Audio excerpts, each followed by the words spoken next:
does, because part of what you look at, one was like, this was a really great story, and Paul's really smart, and I thought, if you're gonna have like someone, it's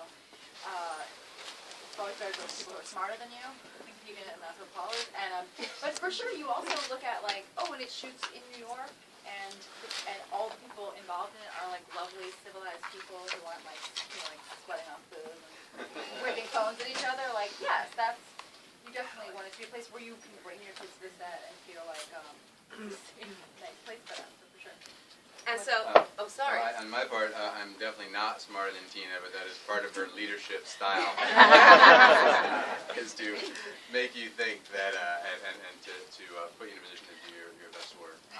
In this case, honestly, I read the novel and looked at sort of the X-ray of the story, and I thought this could be a really interesting film, but really the only person who I was interested in doing it with was Tina. So the first thing I did was go over with her and with Karen Croner, who wrote a wonderful screenplay, and talked about what we wanted to do, because if you're not trying to make the same film as Tina was, there was no point doing it. So anyway, I was very, very lucky to do it with Tina, and wouldn't have done it otherwise. And so, with a room full of social media moms and Dad, thank you. What would you say is the greatest piece of advice you ever got when you were becoming a mom? Or Dad, right? Sorry, yeah. Paul's Dad. Best piece of advice. Oh, sorry. Or advice you give.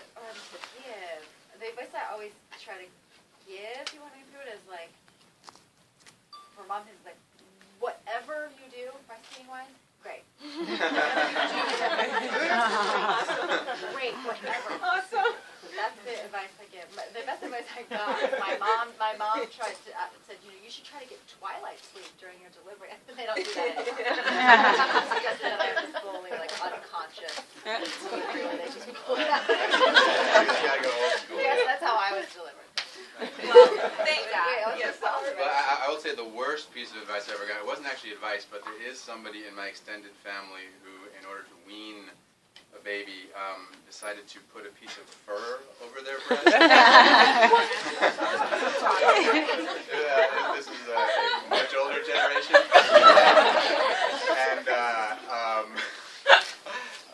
anyway, I've gotten various very odd ideas from that particular member of my family, mostly of the horror rearing variety. In Germany. It was a Depression era. Oh no, and I think actually one thing for me, one realization that I come to is that there is no one way to form a family in the proper way, and this film is very much about that. And just one last question. You both are obviously, I think you've written about it in your book, Living Your Dream. You both have kids, so what do you tell them about living their dream, and how can you best be supportive of that? I think with my kids so far, it seems to be about holding them back, because they see this kind of exciting life. Like my daughter lost her mind on Oscar night. We were watching it with people, and she was like, "There's a 9-year-old." Oh, wow.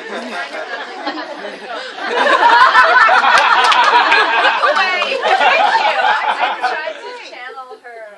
I was like, why don't you go? I made her write up a poll. Everyone who came to our Oscars party had to sign whether they thought it was a poll to should Alice be allowed to be in movies. And I was the only person that said no. And she was I was like, unfortunately for you, I'm the only vote that counts. Well, thank you very much for joining us this morning, and this is really exciting, and we're so excited to see the mission and spread the great news about it. And it opens on March 22nd. Yes.